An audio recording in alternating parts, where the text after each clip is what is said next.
Muito boa tarde para o senhor, para a senhora, para o amigo, para a amiga, deixa eu dizer. Boa tarde, PC. Boa tarde, Marcelão. Tá tudo na paz? Tudo bem, você? Tudo legal, graças a Deus. Tudo bom? Tudo excelente, meu irmão. Tudo na paz do senhor. Deixa eu dizer uma coisa, que é uma coisa que eu penso sobre o que dá certo e o que não dá certo. De repente, uma pessoa encontra a outra. Tem um momento de absoluta paixão, mas sofre um trauma muito grande. Põe a imagem dos dois, por favor. Obrigado. E esse trauma muito grande, a pessoa acaba esquecendo. Mas aquele trauma é muito grande. Imagina duas pessoas como Dulcilene e José Felinto. Quando eles se conheceram, mais jovens, 30 anos mais jovens, eles moravam na Paraíba e começaram um sapé-que-aiá. E do sapé-que-aiá, que era o desejo, eu sempre digo, se você inibir o desejo, não vem a paixão. E se a paixão não vem o amor. Cada isso tem todas as suas escalinhas. O que ocorre? Ela vai, os dois 30 anos mais jovens, eles vão, se encontram, começam a sapecar iaiá, ela engravida. Ele simplesmente a abandona. Antes mesmo da criança nascer. E ela fica na dela, porque Dulcilene é uma mulher extremamente de fibra. E ela diz, eu cuido da minha vida. Não me quer? Não quer o filho? Tá tudo ótimo. Vou seguir a vida. E nesse vou seguir a vida, ela sai da Paraíba e vem para São Paulo. No que ela vem para São Paulo, ela tem um novo amor, e com esse amor, com quem ela acaba morando, casando, tem 2 filhos, e esses 2 filhos, tudo direitinho, já tinha o primeiro, ela vai, de repente, esse segundo relacionamento, se bem que esse foi um sapé-que-aiá, não chegou nem às raias da paixão. O que ocorre? Ela também termina o casamento. Imagina uma mulher, 3 filhos, e ela decide o seguinte, quer saber? Eu me garanto. Ela se garante tanto que ela acaba com o trabalho, mesmo com 3 filhos, ela consegue comprar um apartamento. É um apartamento pequeno? É um apartamento pequeno. Mostra só o corredor do apartamento, por favor. Olha aí, pode soltar a imagem. Olha aí, repara. Ela vai morar, compra este apartamento. E ela compra o apartamento, batalhando, cuidando dos filhos, é uma mulher de fibra. Até que ela junta um dinheirinho e toma uma decisão. Vou visitar meus parentes na Paraíba. A vida é engraçada. Às vezes a vida costura de um jeito que a gente não entende que diacho é aquilo. Não é que ela volta 30 anos depois, com quem ela dá de cara? José Felinto. E os dois, isso mesmo, sapeca iaiá, e sapeca arrumado. Iaiá, toma um negócio, conversa e tal, até que ela tenha uma certeza que ela está gostando dele de novo. Mas ela tem que voltar para São Paulo. É inevitável. A vida dela é em São Paulo. Ela vai, São Paulo de novo. Volta para o apartamento dela, tudo legal. Eis que, de repente, aquela antiga paixão vai se... Aqueles... Nem paixão, aquele antigo sapé que é, agora transforma em paixão. José Felinto vem morar com ela em São Paulo. Em pouco mais de 2 semanas, ele decide mandar em Dulcilene em tudo. Ela se separa. Ele diz assim, me dá 15 dias. O que são 15 dias na vida? Só para eu tentar entender se eu continuo em São Paulo ou se eu vou para Paraíba. Ela diz, tá bem. Acontece que o apartamento é apertadinho, é pequeno. E eles têm que dormir na mesma cama. Estava um pouco de frio nesse dia, sabe? Então, um pouco de frio. E aí, José Felinto, chegar para cá, fez assim com a perna, para cima dela.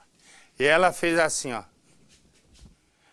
Ele, com a perna, ela quase cai da cama. Ela não vai sair dali viva. Acontece que no meio da história, entre ela sair viva e o final de José Felinto, há toda uma passagem que é o momento exato em que a melhor amiga dela e o filho vão encontrá-la naquele estado. E o que acontece com José Felinto? Põe o Polito na cidade. 3 décadas de separação não foram suficientes para o amor se acabar. Ela resolveu dar uma chance para ele, mas só que infelizmente chegou aqui, ela teve só decepção com ele. Não foi nada daquilo que ela esperava, então ela resolveu dar um fim. Dulcilene e José Felinto tinham tudo para ser um casal feliz, mas o destino é imprevisível. Sinto muito, mas a minha grande amiga foi embora. José Felinto só conseguiu passar pelo portão do condomínio em que Dulcilene morava 3 meses atrás, no instante em que o casal retomou uma velha relação. 30 anos atrás, os dois se apaixonaram no Nordeste. Foi quando ela engravidou. E segundo os filhos de Dulcilene, ele a abandonou ainda grávida. Naquele momento, Dulcilene veio para São Paulo para tentar recomeçar uma nova vida. Tempos depois, agora retornou numa viagem a passeio e reencontrou José Felinto. Foi quando os dois decidiram recomeçar e tentar um novo amor. Ninguém imaginava que esse recomeço terminaria em tragédia. Ela nunca foi de beber, tomou até 2 latinhas de cerveja comigo. Falou que ia pra casa descansar, que na sexta-feira tinha que trabalhar. De lá pra cá eu não vi mais minha mãe. Dulcilene tinha certeza de que não daria mais certo ter José Felinto sob o mesmo teto, depois de conviver com ele por algumas semanas.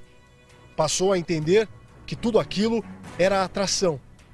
Se arrependeu de tê-lo trazido ao acreditar que José era a mesma pessoa.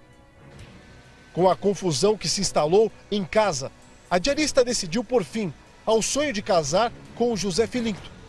Deu prazo para ele deixar o apartamento que ela custou para conseguir.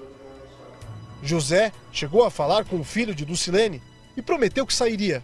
Ele falou pra mim que ia sair, tanto que minha mãe conversou com ele e deu prazo de 15 dias.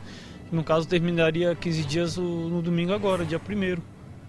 Você entendeu? E felizmente aconteceu isso. Quem mora no andar diz não ter ouvido nada, está com medo. Dulcilene estava sendo obrigada a dormir na mesma cama do homem que ela já não queria mais. Como José estava calmo, dizia que iria embora e nunca levantou sequer um dedo contra Dulcilene. A família e ela mesma acreditaram que nada de pior pudesse acontecer. Até amanhã de segunda-feira. Aí toquei a campainha 5 vezes. E nada de atender. Depois toquei de novo, aí ele veio e atendeu. Ele falou assim, eu falei, chama a Leninha pra mim que ela já tá atrasada. Ele disse, não, Ela tá dormindo, Maria Helena, daqui a pouco ela acorda. Eu falei, não, mas nós estamos atrasados para ir trabalhar. Aí ele não pegou e fechou a porta rápido, não deu tempo eu entrar para ver ela.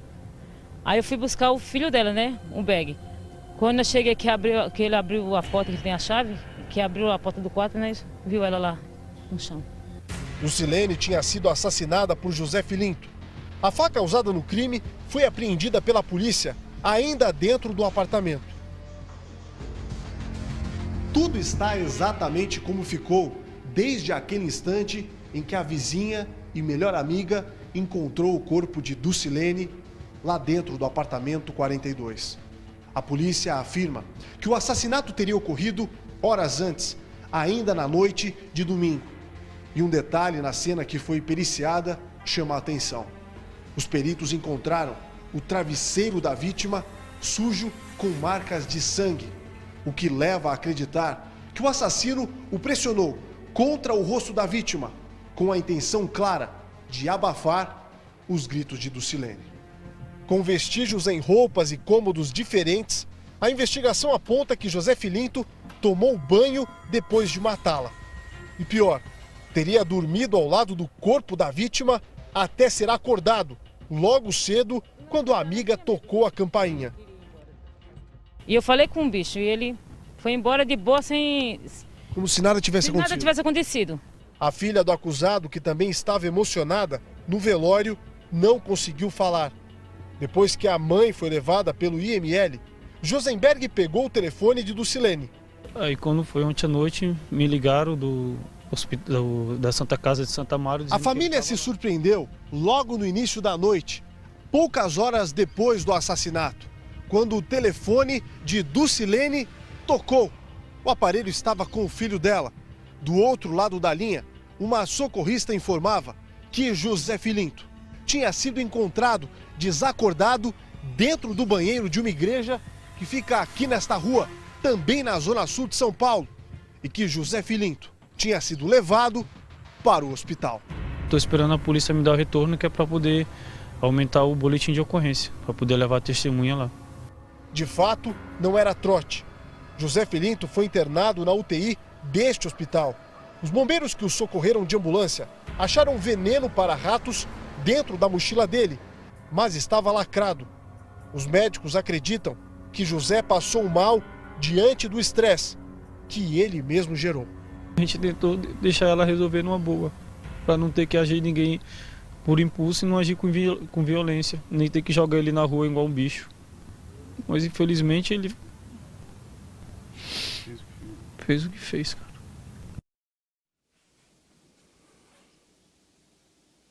E a nossa Capitão Nascimento tem mais informações sobre José Filinto, que, pelo que me consta, continua internado. Diga lá, capitão, boa tarde. Boa tarde, Marcelo. Continua internado, sim. Ele está no Hospital Santa Casa, na zona sul de São Paulo. Os médicos informaram que ele teve uma parada cardiorrespiratória, agora está em coma e está em estado grave, inconsciente. Então, os médicos ainda não sabem como ele deve se recuperar, se ele vai reagir. Mas, mesmo assim, os policiais continuam no hospital. Caso ele reaja e se recupere, ele vai direto para a cadeia, Marcelo.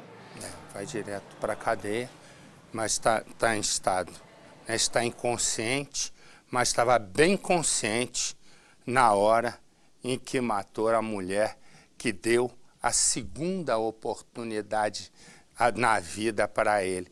É o que eu digo, tem gente que não merece uma segunda oportunidade. Não há essa possibilidade, que é o caso dele. Ele tem 16 anos. E Brenda tem 19. Pensa num rapaz que apanha. É esse aqui, ó. Mostra ele lá. Pensa. Ele apanha. Quando ele faz qualquer coisa errada, a Brenda senta-lhe a mamona. Eles se conheceram, né? Eles se conheceram. Ela tem 19, ele 16. E logo,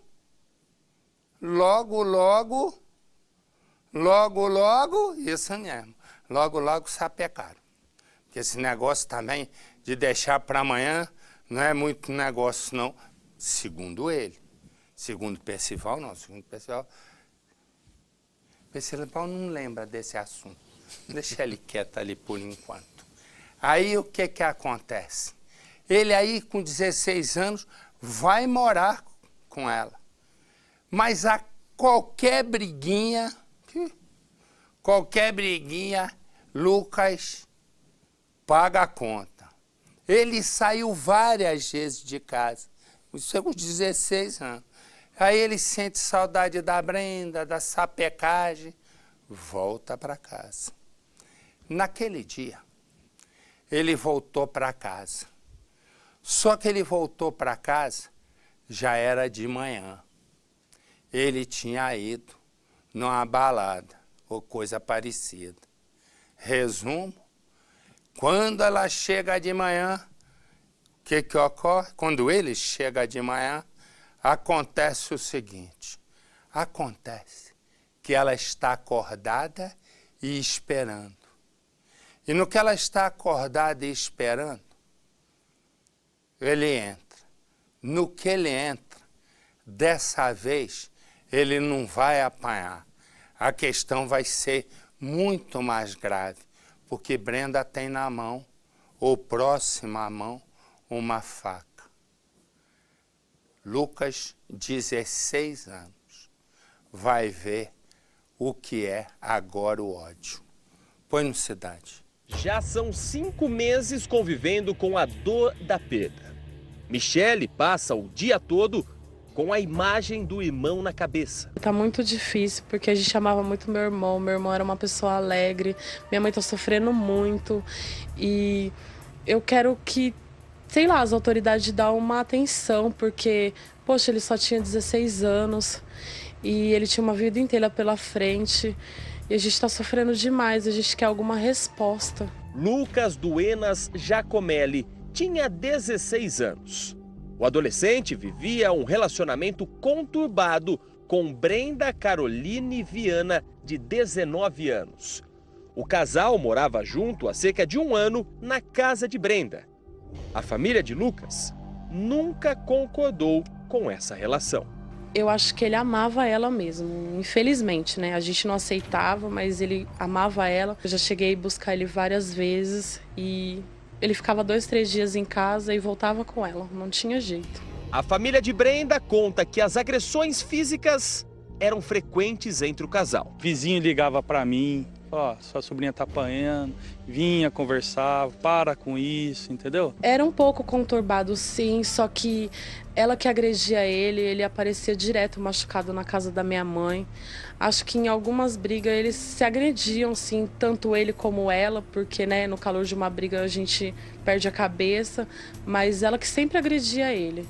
E ele só fazia alguma coisa assim para se defender, porque a maioria das vezes ele que chegava todo machucado em casa. No dia 5 de dezembro do ano passado, Lucas chegou em casa às 6h30 da manhã, depois de passar a noite em uma festa.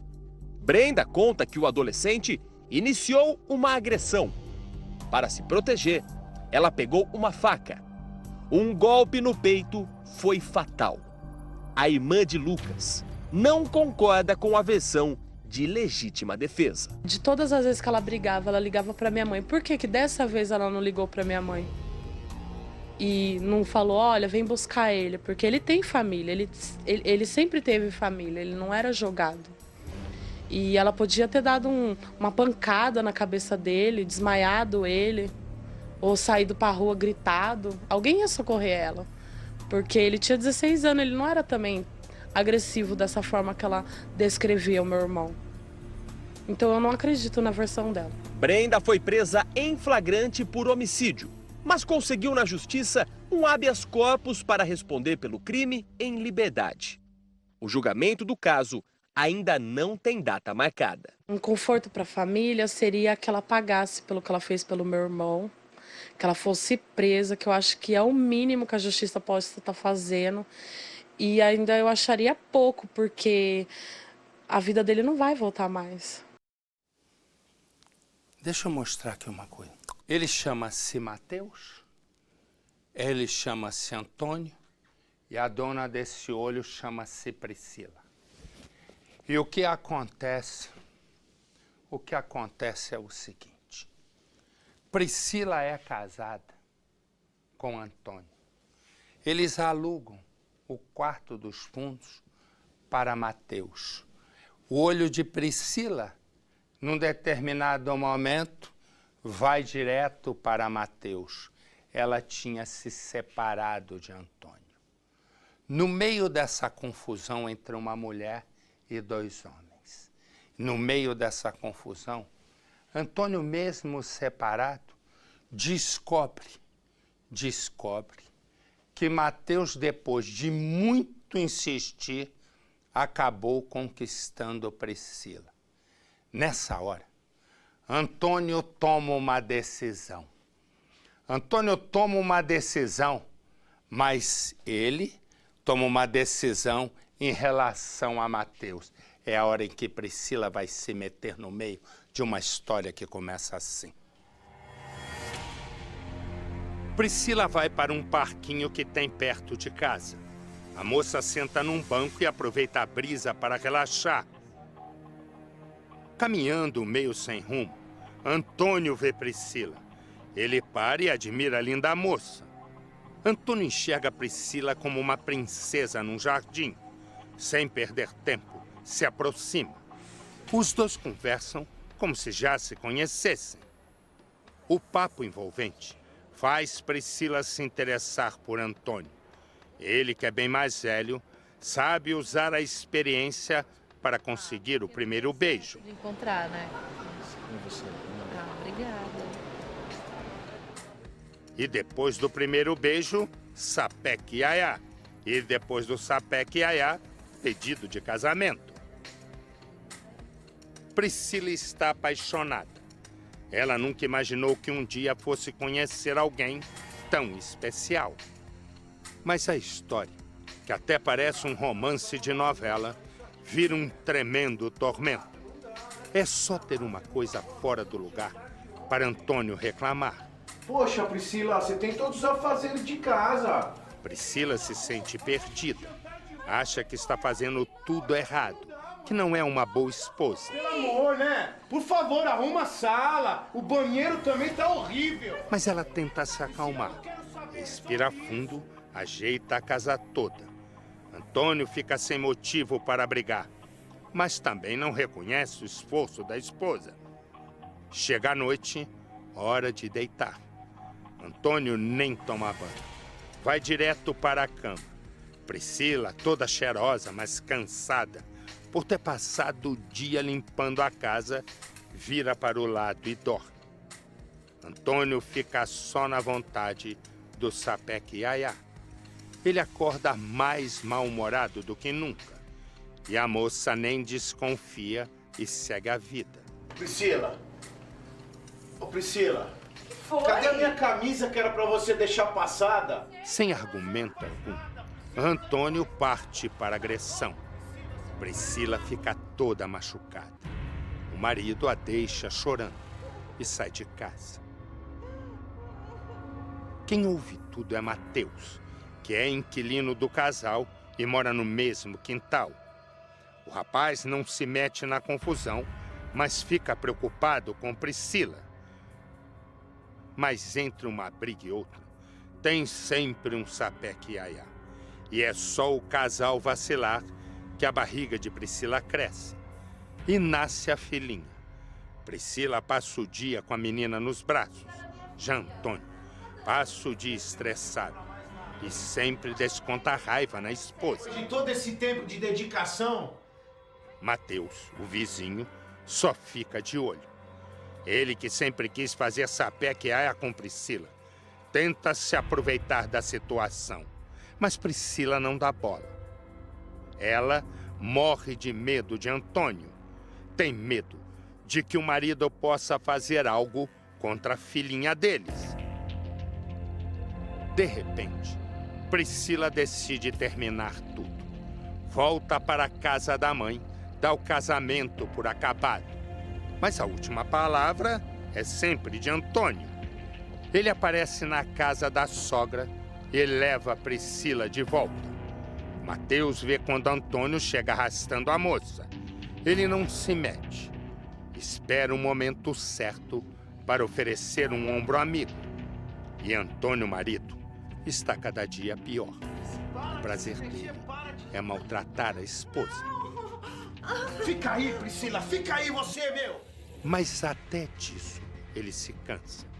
E Priscila finalmente consegue se separar.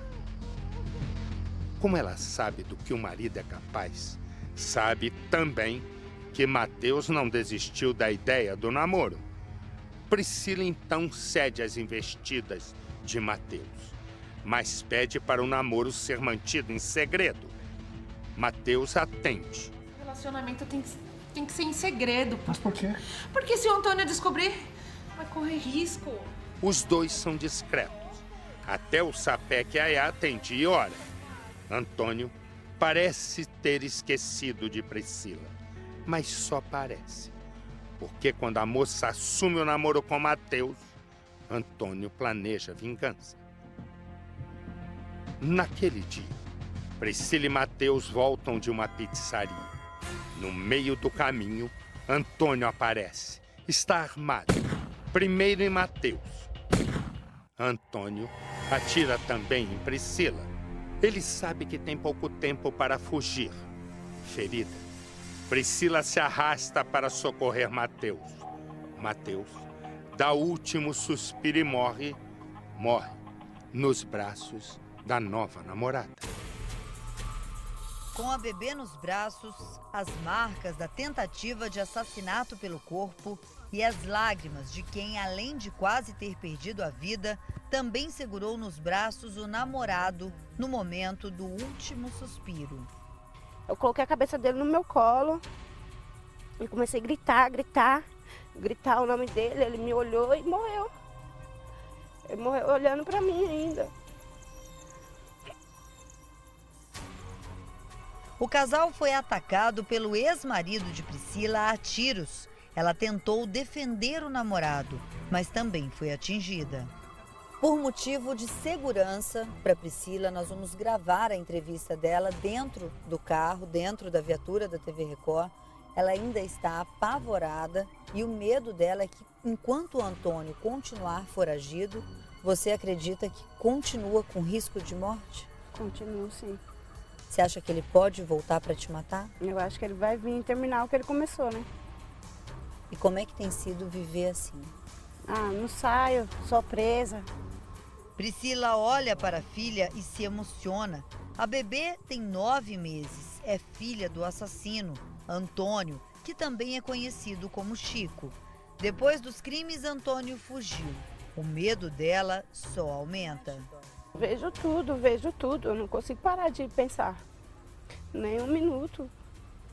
A Priscila morou com o Antônio por cerca de 6 anos. Durante este período, em uma das casas que eles viveram aqui no bairro, o Mateus chegou a ser inquilino do Antônio e foi neste momento que a Priscila conheceu o Mateus. De acordo com ela, o Mateus já olhava para ela de uma forma diferente, mas ela não teria tido nenhum tipo de relacionamento com ele. Só depois da separação com o Antônio é que os dois teriam passado a se encontrar. Ela me conta que há cerca de 4 meses tinha se separado dele. Não aguentava mais as agressões. Quando ele me batia, eu ia para casa da minha mãe, depois ele ia me buscar através de ameaças de novo.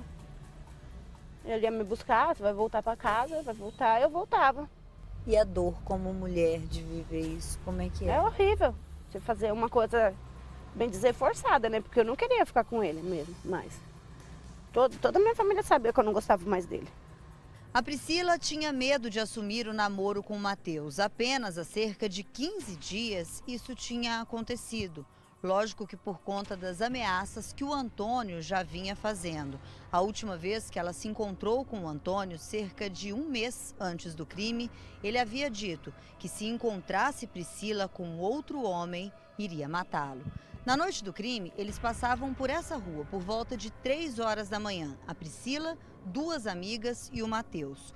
Quando eles chegaram nesta altura da rua, o Antônio já teria vindo na direção deles, armado e sem dizer uma palavra. Doutor, o que aconteceu a partir daí?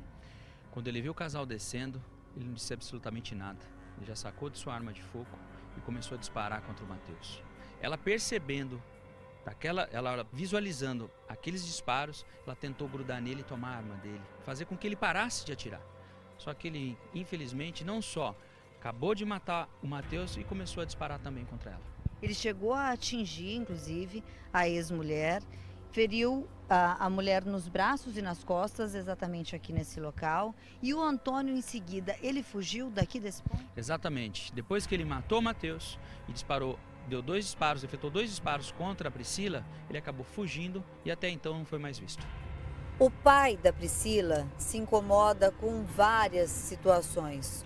Uma delas é óbvio, o crime que ele cometeu, as ameaças que ele já fazia com a Priscila e também com a diferença de idade até entre ele, que é o pai, e o Antônio.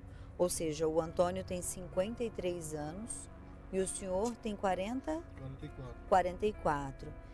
Isso já chamou a tua atenção? O senhor não gostou disso? Ele ser um homem tão mais velho que a tua filha? Incomoda um pouco, né? Qualquer pai, né, se sente, né? Não é questão de preconceito não, mas qualquer pai se sente um pouco, né, constrangido com essa situação, né? Ainda mais ela que teve outras possibilidades, né? Teve chances de ter outros relacionamentos, né? Melhor, e foi se mostrar justamente que esse rapaz de mais idade e sem maturidade nenhuma, né? A idade que ele tem não fez diferença nenhuma. Porque responsabilidade que é bom, nada, né? Não tinha feito um papelão disso.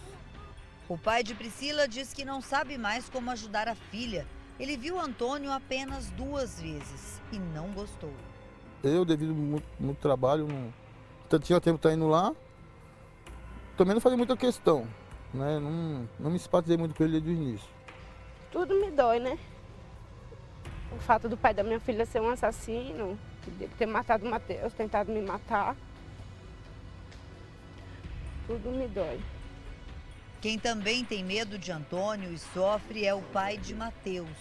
O filho dele foi assassinado aos 17 anos, vítima de ciúmes do ex-marido da atual namorada, que o pai da jovem nem chegou a conhecer. É difícil. E, sei lá, parece que é uma hora, qualquer hora ele vai voltar para casa. Não dá para acreditar. O pai de Matheus conta que criou o filho sem a ajuda da mãe, que teria abandonado a criança aos 3 anos. José olha a foto do único filho e chora.